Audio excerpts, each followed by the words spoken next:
اگر آپ اس پہ غور کریں تو آداب معاشرت کا خلاصہ ہے یہ حدیث۔ آقا کریم نے ارشاد فرمایا اتنی دیر تک کوئی شخص کامل مومن نہیں ہو سکتا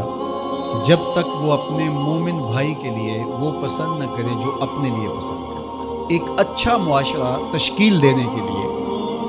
آپ کو کوئی رہنما اصول چاہیے گا تو اس سے بہتر آپ کو کوئی اصول نہیں ملے گا۔ اپنے لیے بہرحال بندہ بہتر ہی چاہتا ہے، تو جب وہ اس مزاج میں ڈھل جائے کہ میں اپنے مومن بھائی کے لیے، اپنے معاشرے کے دوسرے افراد کے لیے بھی وہی چاہوں گا، تو پھر مجھے بتاؤ کہ معاشرے کے اندر پھیلتی ہوئی روحانی بیماریاں، حسد، حقد، بغض، کینہ، نفرت، ایک دوسرے کو نیچا دکھانا، تکبر، رعونت، غرور، یہ ساری چیزیں یہ کہیں آپ کو نظر بھی نہیں آئے۔ صرف اسی حدیث کو اپنا امام بنا لیا جائے اور اپنا منشور حیات مان لیا جائے۔ محمد بن حنفیہ رضی اللہ تعالیٰ عنہ حضرت علی المرتضیٰ رضی اللہ تعالیٰ عنہ کے فرزند ہیں، لیکن حضرت سیدہ فاطمہ الزہرا سلام اللہ علیہا سے نہیں ہیں، اور حضرت امام حسن رضی اللہ تعالیٰ عنہ حضور علیہ الصلوۃ والسلام کے نواسے، تو بھائی آپس میں، تو دونوں میں کسی معاملے میں شکر رنجی ہو جاتی ہے۔ شکر رنجی، جس رنج میں مٹھاس ہو، شکر ہو، میٹھی ناراضگی، کوئی بغض حسد پہ مشتمل ناراضگی نہیں۔ تو حضرت محمد بن حنفیہ ایک دن بیٹھے تو سوچا کہ وہ میرے عمر میں بھی بڑے بھائی ہیں، اور پھر دوسری بات یہ ہے کہ وہ رسول خدا کی بیٹی کے بیٹے ہیں، ان کا یہ اعزاز ہے، بہرحال مجھے تو یہ اعزاز نہیں ہے، پھر جوانان جنت کے سردار بھی ہیں،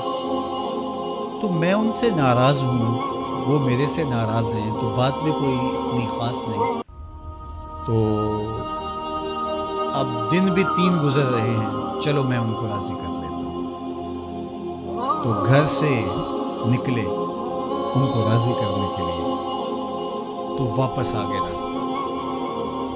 کاغذ لیا اور اس کے اوپر اپنے بھائی کے نام مکتوب لکھا کہ میں آپ کو راضی کرنے کے لیے گھر سے نکلا تھا، لیکن راستے میں مجھے حضور علیہ السلام کا فرمان یاد آیا کہ جب 2 مومن بھائی آپس میں کسی معاملے میں الجھ جائیں، ناراض ہو جائیں، تو جو صلح میں پہل کرے گا وہ جنت میں بھی پہلے جائے گا۔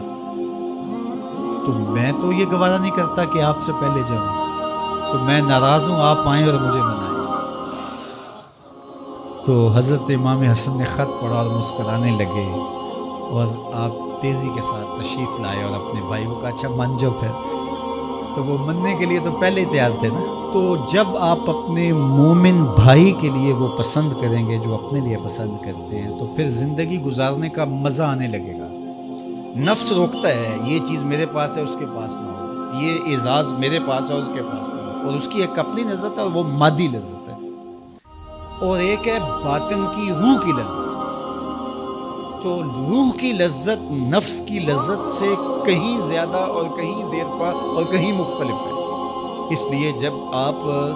قربانی دیتے ہیں، ایثار کرتے ہیں، یا کسی کو ترجیح دیتے ہیں، تو اس کی جو روحانی لذت ہے، آپ کو بھوک لگی ہوئی ہے، تو آپ کو ایک روٹی مل گئی ہے، تو آپ کو ایک ایسا شخص نظر آیا جو آپ سے بھی زیادہ بھوکا ہے، اور آپ کسی نمائش کے لیے نہیں، محض اللہ کی رضا کے لیے اس کو روٹی دے کر کے دیکھیں، اس کو بھوک کاٹ کے دیکھیں، وہ مرغن کھانوں میں سرور نہیں آئے گا جو اس بھوک میں لطف آپ کو آئے گا۔ تو حضور علیہ السلام کا یہ فرمان اپنے عمل کا حصہ بنا لیں، اور اپنے بھائیوں سے جو خونی رشتے سے جڑے ہوئے بھائی ہیں، وہاں سے شروع ہو کر کے پورے معاشرے کے اندر اس کا عملی نفاذ کریں۔ آپ کو اتنا سرور آئے گا اور باطن میں اتنا نور آئے گا، اور اس قدر معاشرے میں خوبصورتی کی بنیاد پڑے گی۔ اور اگر ہم آج اس حدیث کو اپنے لیے خضر راہ بنا لیں تو یہ اس پہ عمل کرنا کوئی مشکل نہیں ہے۔ یہ آپ ابھی سے جب اٹھیں گے تو اپنے ساتھ والے کو ترجیح دے دیں گے کہ پہلے یہ گزر جائے، تو ابھی سے شروع ہو جائے گا یہ کام۔ تو یہ آپ گھر میں اپنے بچوں کے ساتھ، اپنی بیوی کے ساتھ، روزمرہ کی زندگی میں جہاں ملازمت کر رہے ہیں،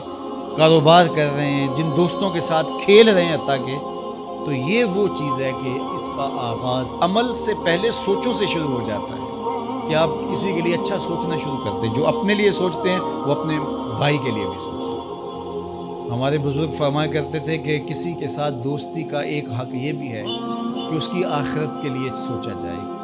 کہ یہ میرا دوست ہے تو دنیا میں میرے ساتھ ہے تو حشر میں بھی جنت میں میرے ساتھ ہے. تو اس کی ہدایت کے لیے اگر نماز نہیں پڑھتا تو اس کو نماز کی طرف لے کر آئیں. اگر اس کے معاملات کے اندر خرابی ہیں تو ان کو دور کرنے کی کوشش کریں اور اس کو آہستہ آہستہ اچھائی کا خوب